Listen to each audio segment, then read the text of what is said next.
The fiercest fight in video game history is on. Sega releases Sonic the Hedgehog in June of 1991.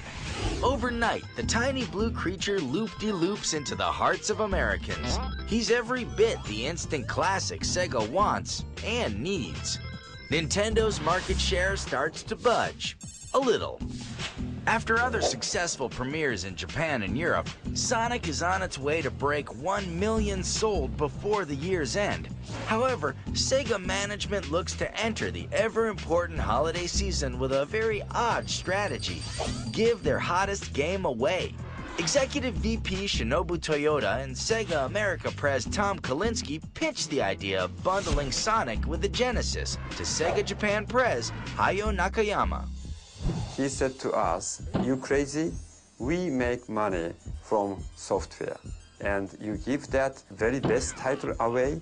He stood up, he kicked the chair, he started to walk to the conference room door. Then he turned around to Tom Kalinske and said to Tom, "If you believe this is the way to beat Nintendo, do it." We gave Sonic away eventually to 15 million households with our hardware system. Perhaps the riskiest move of that console's generation pays off. Nintendo, the once untouchable king of console sales, loses the coveted market majority to Sega. It's a dream come true for Sonic's 3 creators. When Sonic beat Mario, it made me very happy. I went to Universal Studios and everyone asked for my autograph. At that moment, I was like, wow, Sonic is very famous. We did prove it's possible to defeat the giant if we had the hardware for the new generation. Sonic to me was like a beloved son. I was very proud of him. I wanted him to continue to grow and continue to make me proud. Sega and Sonic Team immediately go to work on Sonic the Hedgehog 2. Because of the remarkable American launch of Sonic 1, development of the sequel moves from Japan to the newly formed Sega Technical Institute, or STI, in Palo Alto, California. For Sonic 1, speed was at its max. We had to recreate the program on Sonic 2 because we had to move 2 Sonics at once. So we really needed to focus on speed and the 2-player battling games to introduce the character Tails. Tails, aka Miles Prower, is a fox born with, well, 2 tails.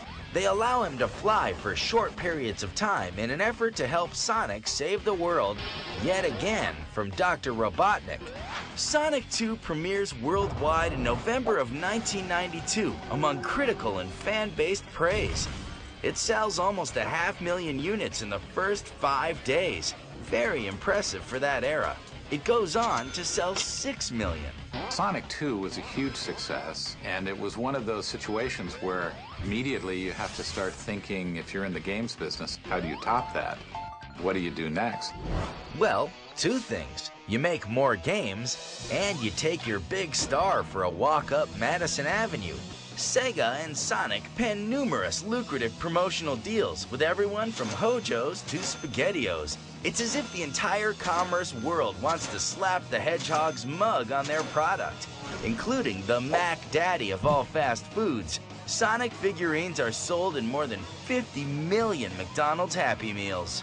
In Q-score ratings across the nation, Sonic the Hedgehog is more recognizable to children than Mickey Mouse. Mickey Mouse has had several generations in the American consciousness, going all the way back to 1927. To consider that Sonic has been able to overtake Mickey in Q-score ratings in just a few short years after its introduction is quite amazing. By late '93, he even inks a deal for a comic book series and a couple of animated TV shows. I was built for speed and born for danger.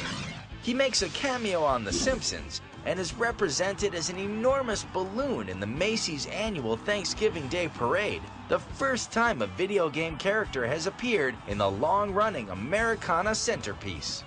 We needed Sonic everywhere. We needed Sonic on TV, in the game, in your bedroom, on your bedroom sheets. We wanted Sonic the Hedgehog all throughout a person's life. We talked about him as though he was alive, as though he was with us. It's kind of strange, perhaps, looking back at it, but we were very much wrapped up in his success. And success is precisely what Sega desires with their upcoming release, Sonic 3. With Sonic the Hedgehog currently on top of the video game charts, and pretty much every other chart imaginable, what could possibly go wrong with this future? The answer? A whole lot.